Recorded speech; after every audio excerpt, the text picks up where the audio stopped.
alhamdulillah sudah banyak ya. Kita akan masih membahas tentang Al-Quran. Nanti kita share.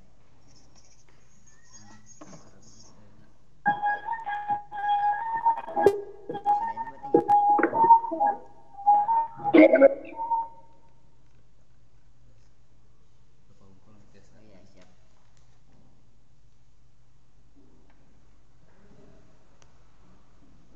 Kita akan mulai belajar PAI ya. Assalamualaikum warahmatullahi wabarakatuh. Alhamdulillahirrabbilalamin. Wabihi nasta'inu ala umuri dunya waddin. Wassalatu wassalamu ala asyrafil anbiya'i wal mursalin wa ala alihi washabihi ajma'in. Qala rabbi shrah sadri wa yassir li amri wahlul 'uqdatam min lisani yafqahu qawli. Alhamdulillah wasbillah, pagi ini kita bisa berkumpul kembali meskipun melalui internet ya. Semoga pelajaran hari ini akan bermanfaat bagi kita semua. Amin ya Allah ya rabbal alamin. Pagi ini kita akan melanjutkan pembahasan materi yang kemarin ya, yaitu tentang Al-Quran ya. Kemarin kita bahas tentang berkompetensi dalam berbuat kebaikan ya. Perlu kalian ketahui bahwa berbuat kebaikan harus berlomba. Mengapa? Karena orang yang akan berbuat kebaikan akan mendapat keberkahan dari Allah Subhanahu wa taala ya. Mengapa kita harus berbuat kebaikan? Karena kebaikan ini berpahala ya. Sehingga Allah akan memberikan pahala kepada siapa yang berbuat kebaikan.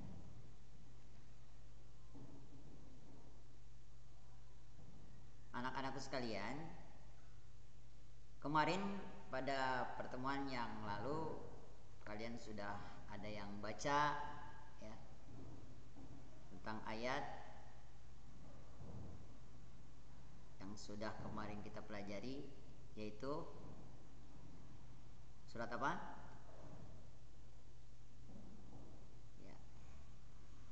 Ya, hanya beberapa orang yang sudah bisa membaca, yang lain belum berkesempatan untuk membaca meskipun di WA ya.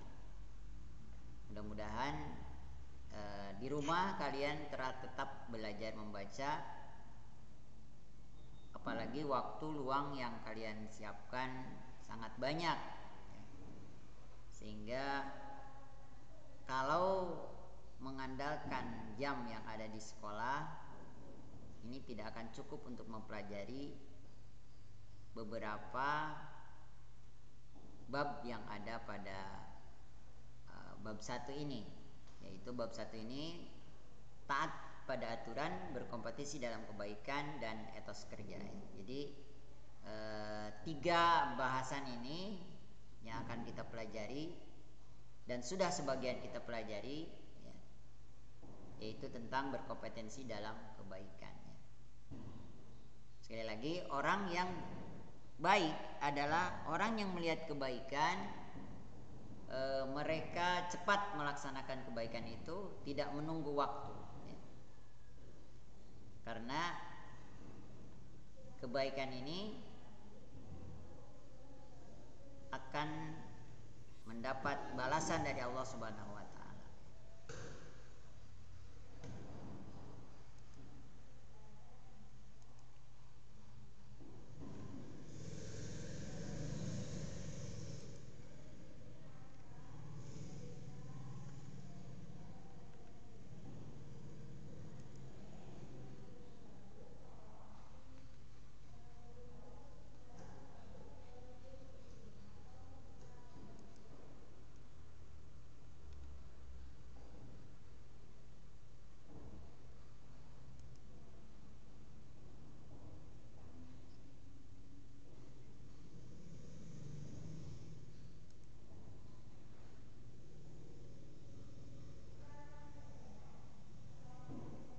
Selanjutnya dalam bahasan yang kedua kita akan bahas tentang taat pada aturannya. Taat artinya mengikuti aturan yang sudah ditetapkan baik oleh Allah Subhanahu wa taala, oleh Rasulullah SAW dan oleh pemerintah ya.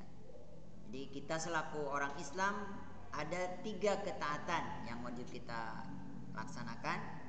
Taat kepada Allah, atiullah wa atiu rasul wa ulil amri minkum. Jadi taat kepada Allah, taat kepada Rasul dan ulil amri. Mengapa kita harus taat? Karena aturan dibuat adalah agar manusia ini bisa hidup dengan tentram, dengan aman ya. Setiap sekolah, setiap lembaga pasti mempunyai aturan tersendiri ya. Sehingga aturan dibuat agar aman. Contoh, di jalan ada aturan lalu lintas. Apabila setiap orang mengikuti aturan lalu lintas, maka setiap orang pasti akan aman berada di jalan berkendaraan karena semua taat pada aturan ya.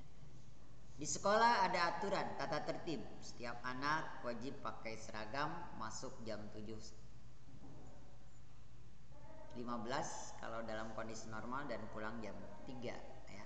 Itu adalah aturan.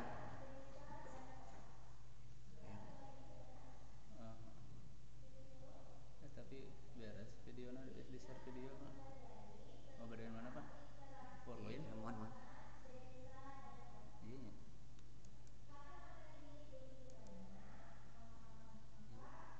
Jadi iya nah. Iya tampil. Iya.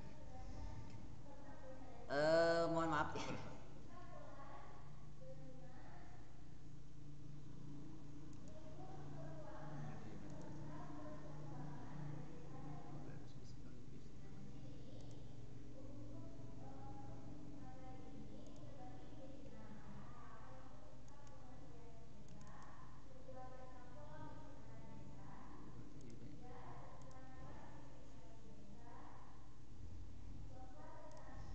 Itu tampil di mana? Di anak ya? Ngecek lah. Dilanjut. Lanjut. Mohon maaf ya karena kesalahan teknis mungkin ya. Kita lanjutkan, tadi materinya adalah tentang ketaatan ya. Ketaatan atau taat kepada Allah, taat kepada Rasul dan taat kepada pemerintah. Dasarnya adalah surat An-Nisa ayat 59. Kalian bisa lihat di slide. Ya ayyuhalladzina amanu atiullaha wa atiur rasul wa ulil amri minkum fa in tanaza'tum fi syai'in farudduhu ila Allah wa rasul in kuntum tu'minuna billahi wal yawmil akhir dzalika khairun wa ahsanu ta'wila. Hai orang-orang yang beriman, taatilah Allah dan taatilah Rasulnya dan ulil amri di antara kamu. Kemudian jika kamu berlainan pendapat tentang suatu, maka kembalikanlah ia kepada Allah Al-Quran dan Rasul sunnahnya. Jika kamu benar-benar beriman kepada hari kemudian, yang demikian itu lebih utama bagimu dan lebih baik akibatnya. Perlu kalian pahami bahwa taatan yang pertama adalah ketaatan kepada Allah Subhanahu wa taala. Jadi ketaatan kepada makhluk itu harus di bawah ketaatan kepada Allah. Jadi kalau ada orang termasuk guru menyuruh sesuatu yang bertentangan dengan perintah Allah, maka wajib tidak dilakukan. Karena ketaatan pertama adalah ketaatan kepada Allah dan Rasulnya. Baru ketaatan yang ketiga adalah ketaatan pada ulil amri atau pemerintah. Nanti kita bahas tersendiri tentang ulil amri ya. Yang jelas semua perintah itu kalau ditaati pasti akan mendapatkan kebaikan ya. Itu yang harus kita yakini. Ayat selanjutnya, kemudian jika kamu berlainan pendapat tentang suatu, di dunia ini pasti ada orang berpendapat, banyak sekali pendapat, tetapi semua orang pasti ingin pendapatnya diterima dan mengaku benar. Padahal harus kita yakini bahwa yang benar adalah akan kembali kepada Allah dan Rasulnya ya. Jadi sesuatu yang benar itu akan kembali kepada Allah dan Rasulnya. Ini YouTube nah boleh ini. Oh gitu.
ya, lagi ada gangguan dulu. Halo, iya. Digentos sama Pak.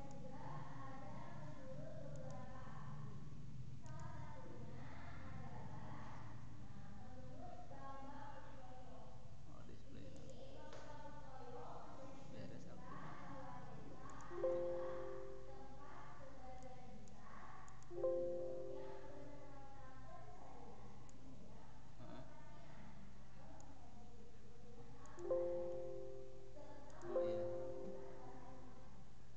Oh iya.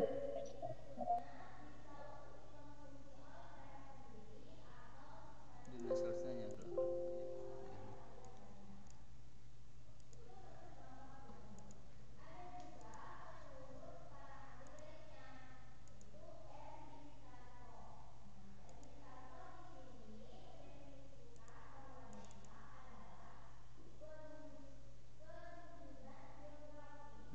kalau ada acara ini apa?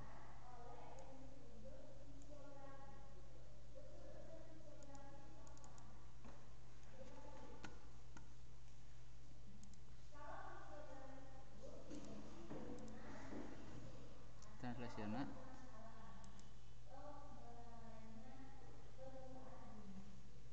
Oke, iya dua itu tampilan.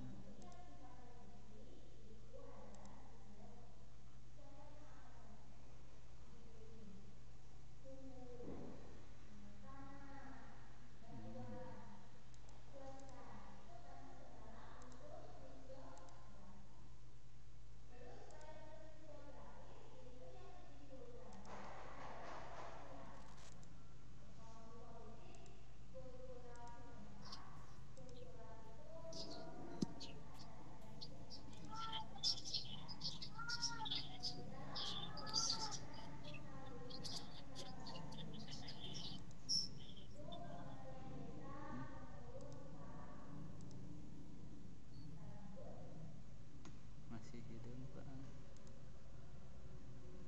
Gambar matana dengan hiji mun, hah? Dua layar ieu mah. Dua layar aya preview aya program. Hah? Anu previewna aya gambaran. Nu program aya gambaran. Mohon siap.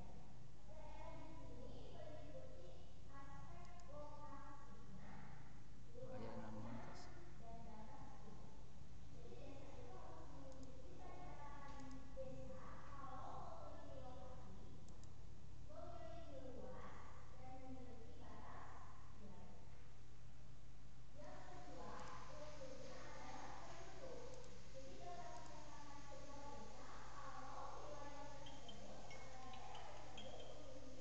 Halo?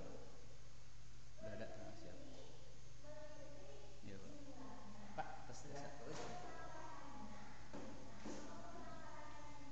Dari awal deh cek. Hah? Dari awal deh cek. Entah di media yang itu.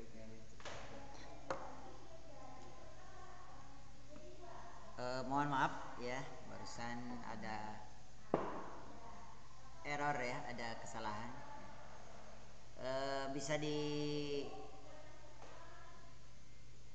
disimak sekarang? Bisa. Alhamdulillah kita akan lanjutkan pelajaran kita, yaitu tentang membahas tentang taat kepada aturan. Itu dalilnya adalah Quran surat An-Nisa ayat 59.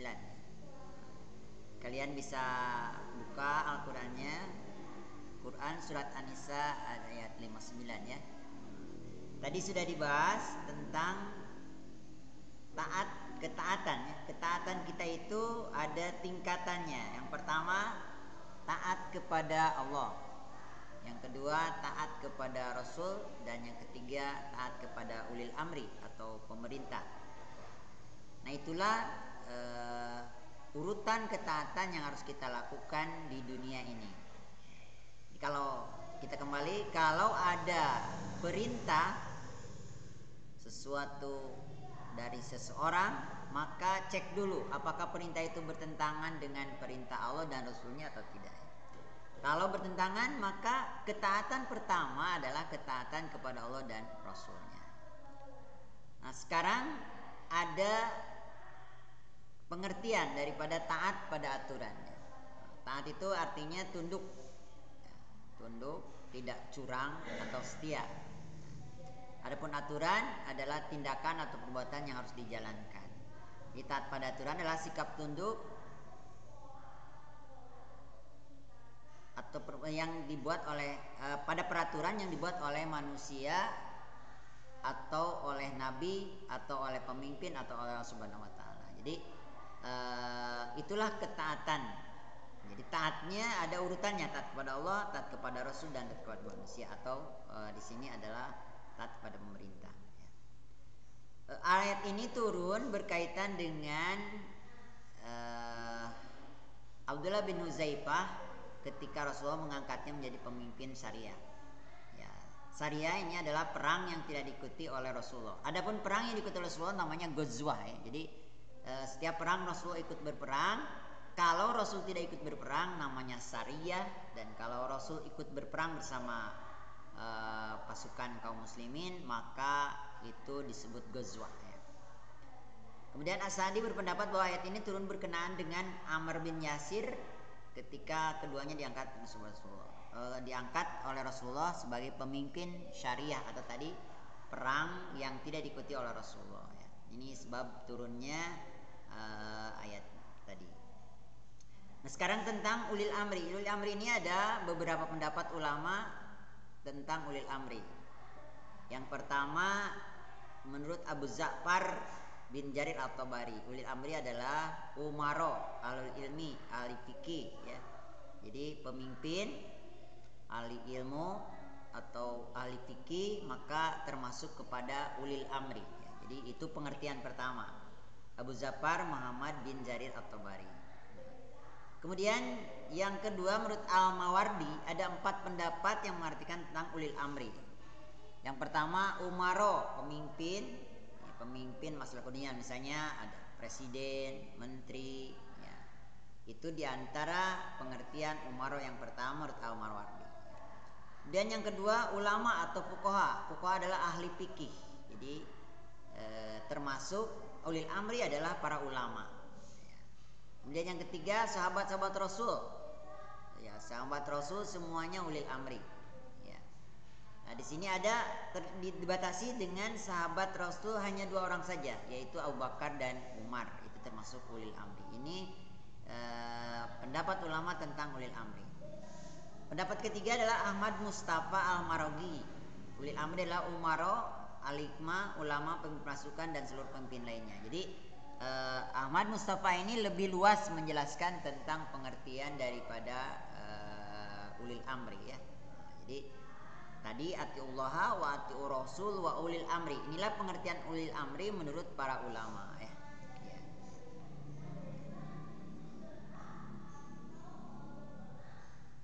Kemudian yang itu tentang taat kepada pemerintah, ya, taat kepada pemerintah. Bahasan yang terakhir ini, mohon maaf ya karena tadi ada gangguan, ya. Kita akan bahas tentang etos kerja. Etos kerja ini dalilnya adalah surat At-Taubah ayat 105, ya. A'udzubillahi minasyaitonirrajim. Wa qul i'malu fasyarallahu a'malakum wa rasuluhu wal mu'minun wa saturadduna ila alimil ghaibi wasyahadah fayunabbiukum bima kuntum ta'malun. Dan katakanlah, bekerjalah kamu maka Allah dan Rasulnya serta orang-orang mukmin akan melihat pekerjaanmu, dan kamu akan dikembalikan kepada Allah yang mengetahui yang gaib dan yang nyata, lalu diberitakannya kepadamu apa yang telah kamu kerjakan. Ini ayat berkenaan dengan etos kerja, yaitu semangat bekerja, ya. Kita selaku muslim harus bersemangat untuk bekerja. Mengapa bersemangat bekerja? Karena pekerjaan kita ini diketahui oleh Allah Subhanahu wa taala. Jadi kalau kita bekerja, kalau kita belajar di rumah dan sebagainya, kita yakin bahwa Allah melihat apa yang kita kerjakan. Jadi makanya harus benar-benar, ya. Meskipun tidak dilihat oleh guru, ya, maka kita yakinlah bahwa dilihat oleh Allah Subhanahu wa taala. dan akan diketahui bagaimana pekerjaan kita ini, semangat atau tidak. Jadi bekerja yang sebenarnya adalah mengikuti apa yang Allah perintahkan kepada kita semua.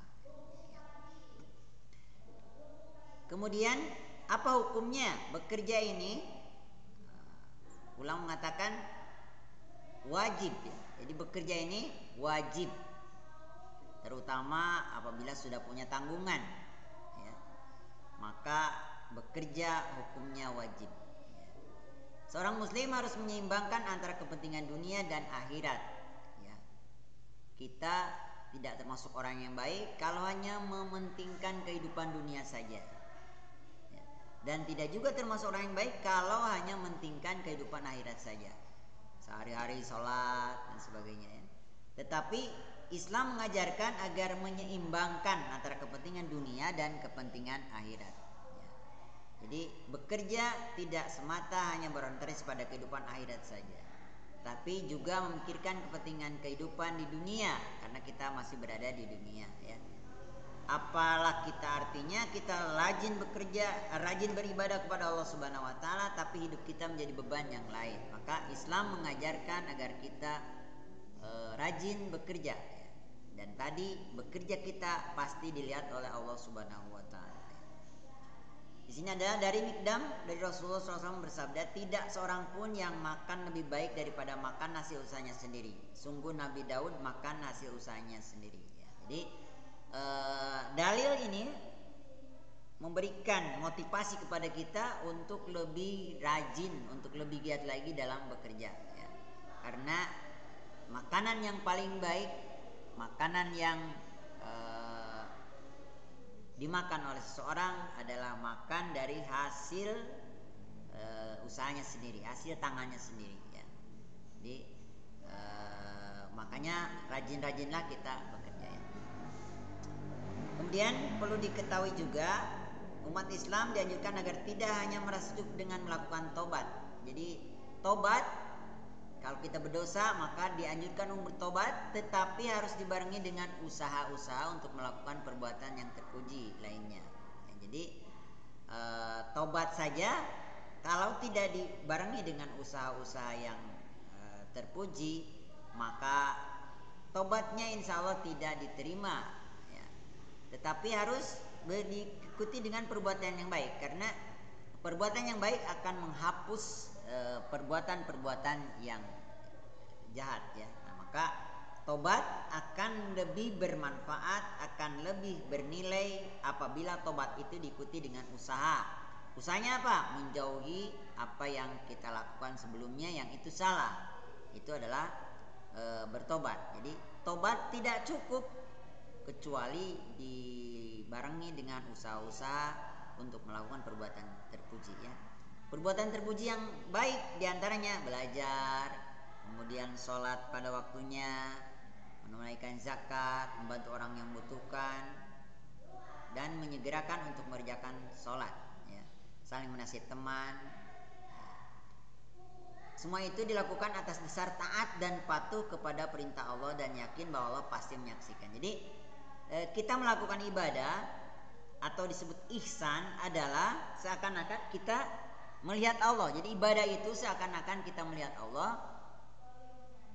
Kalaupun kita tidak melihat Allah, dan pasti tidak akan bisa melihat Allah, maka yakinlah bahwa Allah melihat kita. Itulah kepasrahan yang murni ya. Jadi kalau kita ibadah hanya berharap kepada Allah, hanya diperhatikan oleh Allah, maka insya Allah kehusuan dalam ibadah itu bisa dipertanggungjawabkan ya. Jadi ketaatan kepada Allah dalam hal bekerja, yakinlah bahwa setiap pekerjaan kita pasti oleh Allah dinilai dan pasti dilihat oleh Allah Subhanahu wa taala ya. Jadi itu tentang etos kerja ya. Jadi kita ulangi karena tadi ada gangguannya. Kita review ke belakang, yaitu yang pertama bahasannya adalah kompetensi dalam kebaikan ya. Jadi kita harus berkompetensi dalam kebaikan, karena kebaikan itu tadi bernilai ibadah, ya.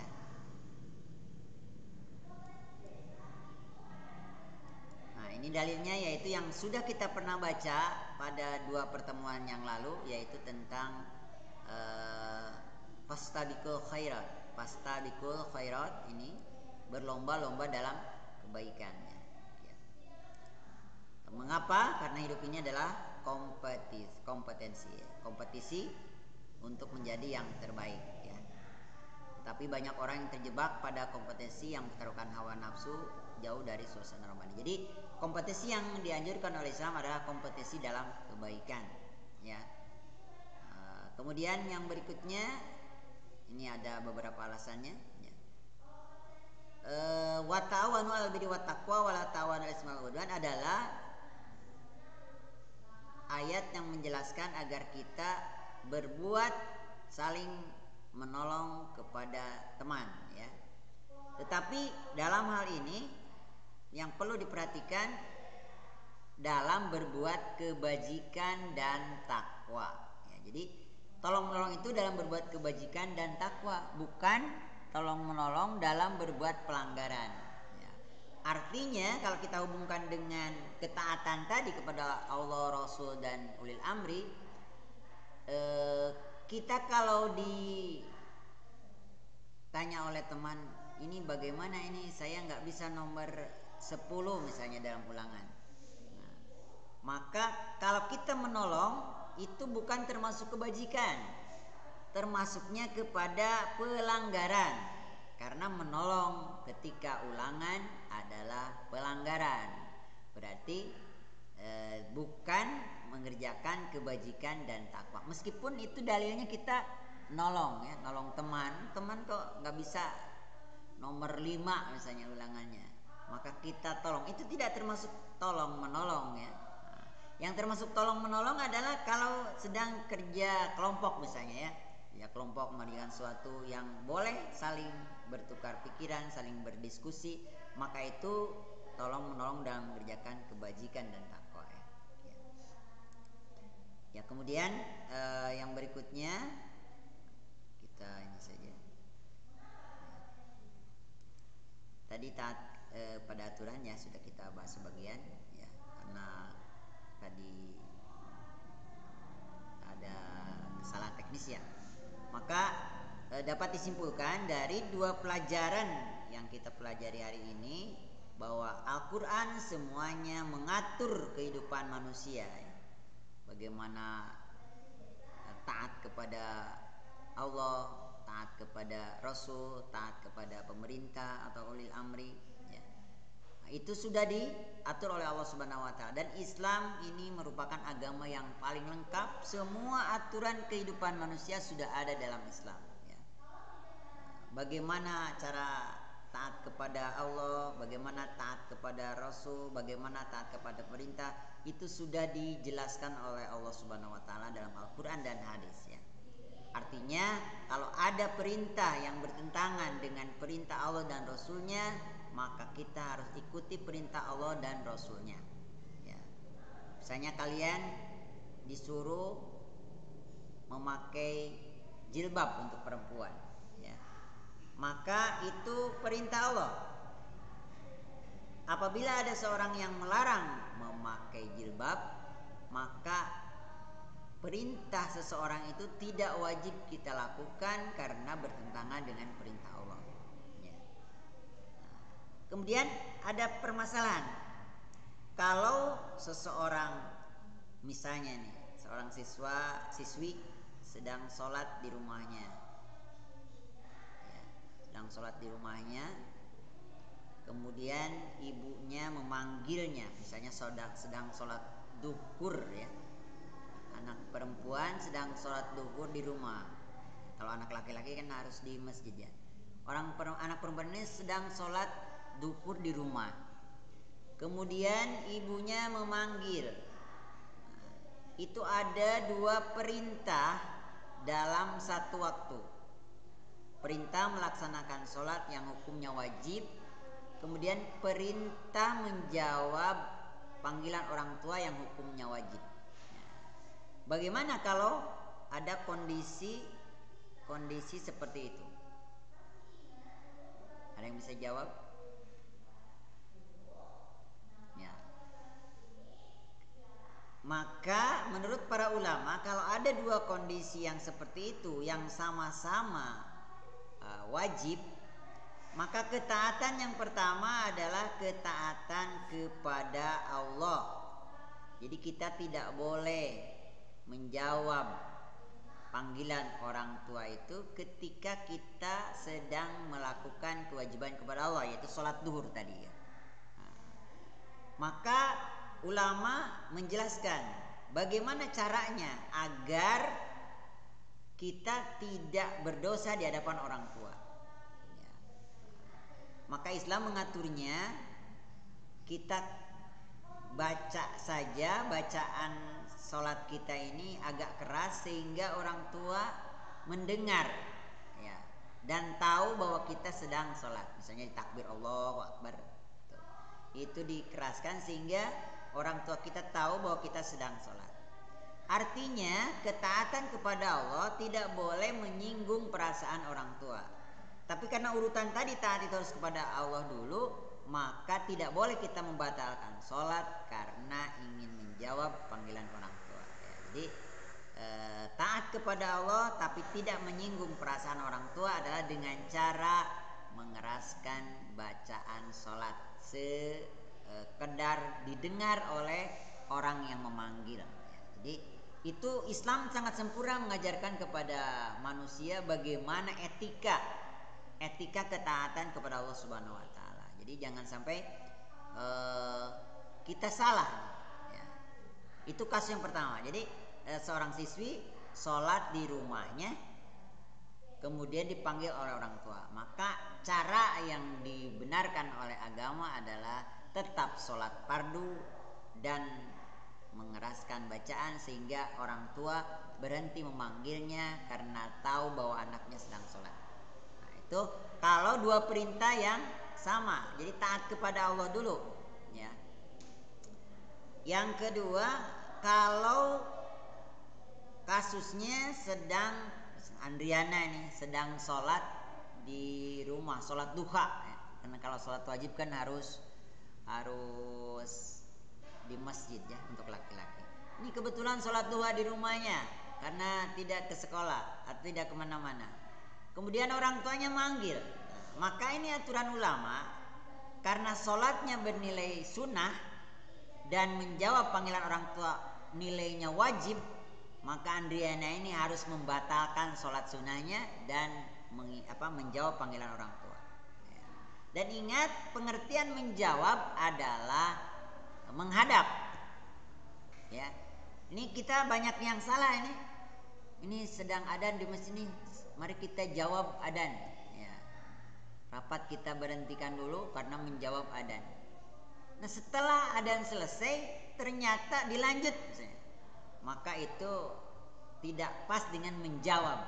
Sebab kalau menjawab dalam pengertian di sini bukan hanya menjawab dengan mulut, tapi harus menjawab dengan perbuatan. Jadi kalau yang adzan dijawabnya itu sambil mengatakan Allahu Akbar, kita jalan ke masjid. Jadi kalau kita menjawab panggilan orang tua, sebaiknya kita menghadap orang tua ya. Jadi kalau dipanggil Andriana, ya ma, berangkat ke rumahnya ke yang memanggil begitu ya. Jadi batalkan dulu sholat duhanya, kemudian ikuti perintah orang tua. Nah, kalau sudah selesai perintahnya, orang tua sudah puas ya, maka kita bisa sholat duha.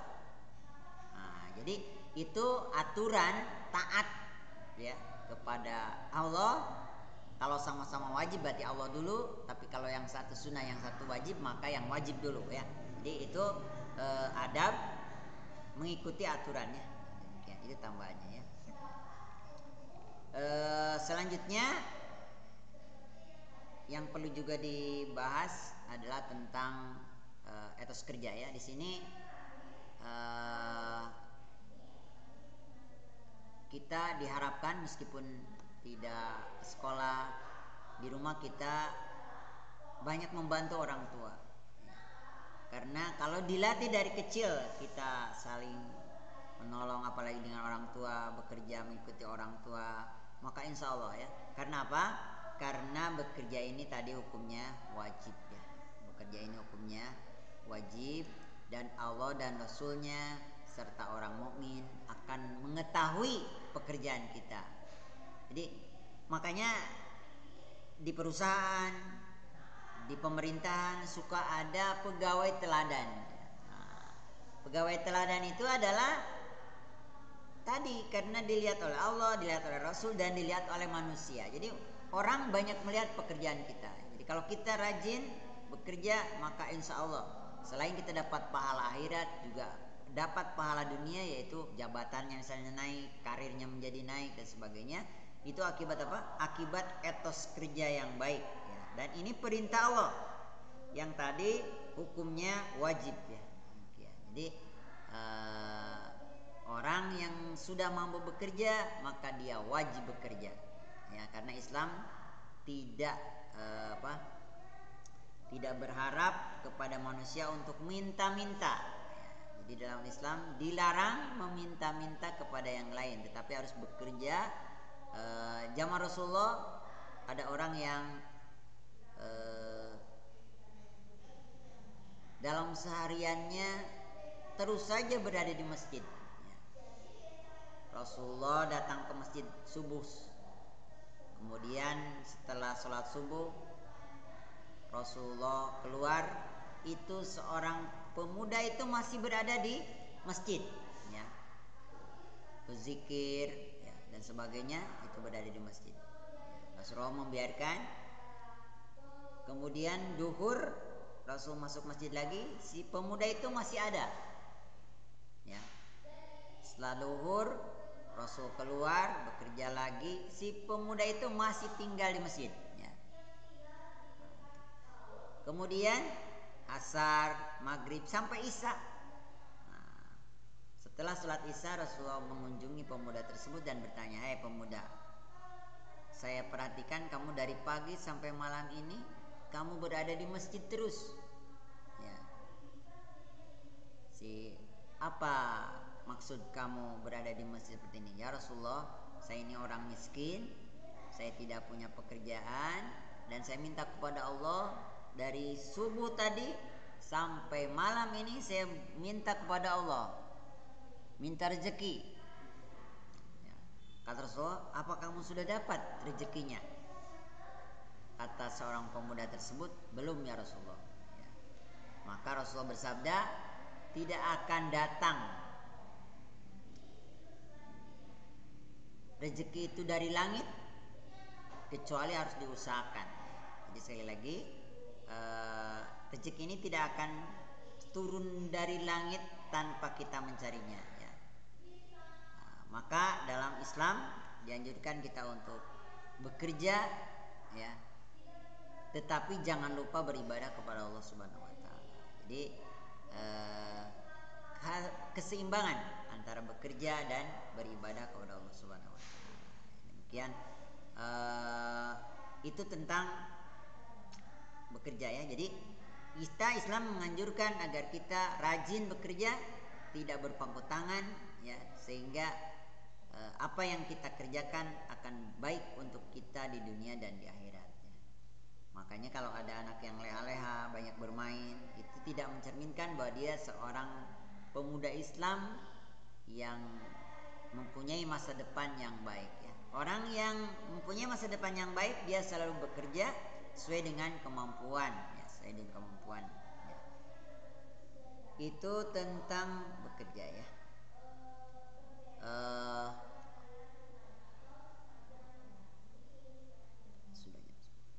Jadi sekali lagi ini mohon maaf bila ada kesalahan ya.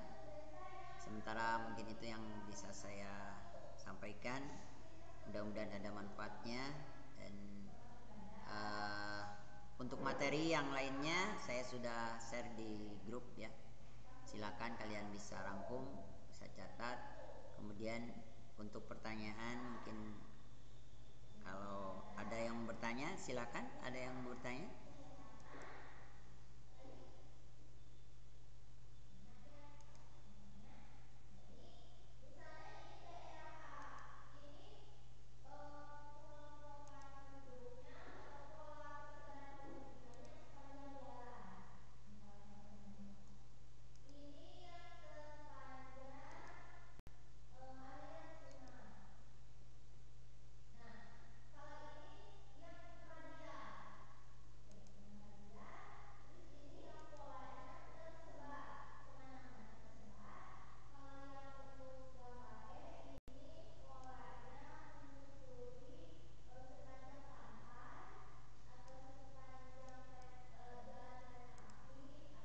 tidak ada pertanyaan ya, mungkin nanti bisa ditanyakan di WA ya.